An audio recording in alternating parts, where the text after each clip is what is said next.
My phone texted me after I dropped it in the lake. The last message came from underwater. The text arrived at 3:13 a.m., 3 days after the funeral, from a phone that was sitting at the bottom of a lake. The lake was called Stillwater, but it never stayed still. Ripples carried whispers. Moonlight made them scream. I dropped my phone on the dock Friday night. Butterfingers, cheap beer, summer rain. It cartwheeled, screen lit like a dying star, then vanished into black. No plop, no splash, just swallowed. We laughed. My friends laughed. Even I laughed, though my banking app, my selfies, my entire digital soul was now property of 40 feet of silt and God knows what else. I went home, borrowed Mom's old flip, ordered a replacement. Life moved on. Death, however, stayed underwater and kept my number. I was dreaming of drowning when the flip phone chirped. Unknown sender, MMS. I opened it. Image, my lost phone, cracked screen glowing, lying on lake bottom rocks. In the foreground, my own hand reaching toward the lens, as if taking a selfie from inside the water. Timestamp, 3:13 a.m. current. Caption, cold down here, room for one more. I dropped the flip. Battery icon jumped from 22% to 100%. I told myself prank. Deepfake. Friend with scuba gear. I deleted it. I stayed awake. Lights on. Mom's Bible open to Psalms I didn't believe. 3:12 a.m. Nothing. 3:13. Buzz. New MMS. Video this time. 13 seconds. Shot from phone camera perspective. Ascending through mic. Breaking surface. Staring at the dock, where I stood in real life, back turned, drinking. Friday night replay from the lake's point of view. Final frame, waterlogged fingers. Mine, reach for my ankle. I threw the flip across the room. It kept playing, speaker warbling my own laugh slowed to funeral dirge.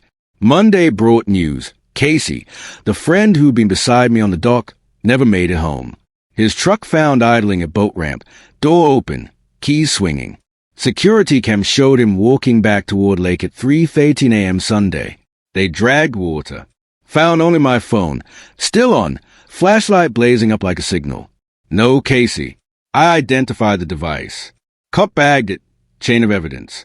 I signed the form. That night the bag phone buzzed inside evidence lockup. Officer on duty called me. Your dead friend's texting you. He played the voicemail captured at 3:13 a.m. Case's voice, gurgling. Tell her I saved her seat. I moved to the city, 200 miles away, high-rise with no lake in sight. Changed numbers, carriers, even bought a new iPhone sealed in factory plastic. Wednesday, 3:13 a.m. group chat erupted with unknown number. MMS, photo of my new bedroom, shot from ceiling corner, impossible angle. Depth counter bottom corner, 40 feet. Thursday, 50 feet image, me showering, water rivulets resembling lake weeds. Friday, 60 feet video, cam descends elevator shaft, stops at my floor, crawls under door, slips into bed behind me. I watch myself sleep, back turned, phone rising above like a lover. Each file ended with the same caption, almost at your window. I live on the 14th flu. I consulted Reddit, 4chan, a paranormal sub that worships numbers. Consensus, water remembers. You owe memory debt. One user claimed solution. Return to lake, drop current phone plus offering. Something alive, something loud. Pay the echo. I refused. That night depth hit 140 feet. My floor. Window glass reflected lake bottom instead of city skyline. I saw my old phone embedded in pain like fossil. Screen pulsing. A crack spiderwebbed. Water beaded through. Cold as morgue. I ran to hallway.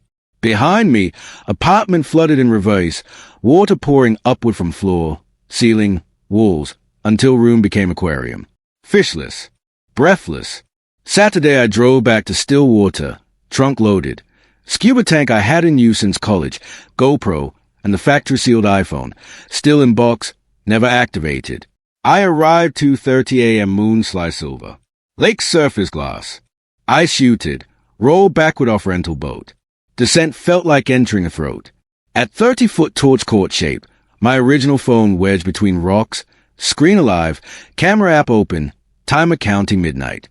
I reached. Screen flash selfie. Me in mask, eyes wide, regulator trembling. Image auto sent to my new number. Instantly, box in my dye bag vibrated. The unopened iPhone. Inside waterproof packaging. It buzzed. I opened the box. Screen already on. Brightness stabbing green murk. Text for myself. Trade. I understood. Device for device, soul for soul, depth for height. I placed a new phone beside the old, backed away.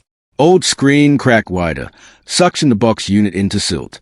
Both vanished, leaving only charger cable riding like eel before disappearing. Depth counter on GoPro reset to 0. I surfaced, gasping. Boat engine wouldn't start. I paddled ashore with hands numb, yet heart hopeful. I sold boat at ramp, drove straight through dawn. Apartment dry, window intact. I collapsed, slept entire Sunday. Monday 3:13 a.m. silence. No texts. I cried relief. Tuesday, same. Hope budded. Wednesday, 3:12 a.m. I waited. Phone on nightstand. 3:13, nothing. 3:14, I exhaled. 3:15, bathroom mirror lit. I walked in. Steam on glass formed words.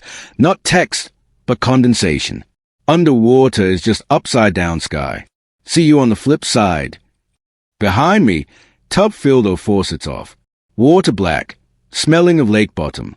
I ran, slammed door, packed bags, fled to 24-hour diner. Dawn, I sat booth, coffee cooling, news on TV. Stillwater Lake recedes overnight, revealing 40-year-old submerged town. Death toll from original dam collapse, 13. Bodies still missing. Aerial footage. Foundations, church steeple, cars, all bone dry for first time since 1984. And in the middle of Main Street, perfectly centered, my phone. Screen flashing more through cracked glass. SOS. Reporter approached. As she reached, ground cracked, water geysered upward, reclaiming town. Phone, camera feed, everything. In studio, Anchor laughed nervously. Technical difficulties. My own phone buzz. Last ever text. Image. Me, sitting in this exact diner booth, taken from ceiling. Depth counter. Surface. Caption. Paid in full. Keep the change. I looked up. Fluorescent panel reflected water instead of light. A hand. Mine. Wave from inside fixture. Then nothing. Phone died. Never charged again. I moved inland. Desert town where lakes are mirage and 3:13 is just afternoon. I keep no smartphone. Landline only. Curtains drawn at night. But sometimes rain collects on windowsill, forms tiny puddle. In it, I see my face, older, grinning, eyes reversed negative white. Depth counter bottom corner. 0 feet. And I know the lake didn't want my life. It wanted my reflection, an image to keep, to show others, to lure new numbers. If your phone ever slips, remember, water doesn't swallow devices. It saves them. And at 3:13 a.m., when screen lights are battery dead, when depth counter climbs are you on the 14th floor, when you see my face waving from underwater glass. Don't answer. Don't text back. Don't even flip the phone. Because the next depth update will read, your window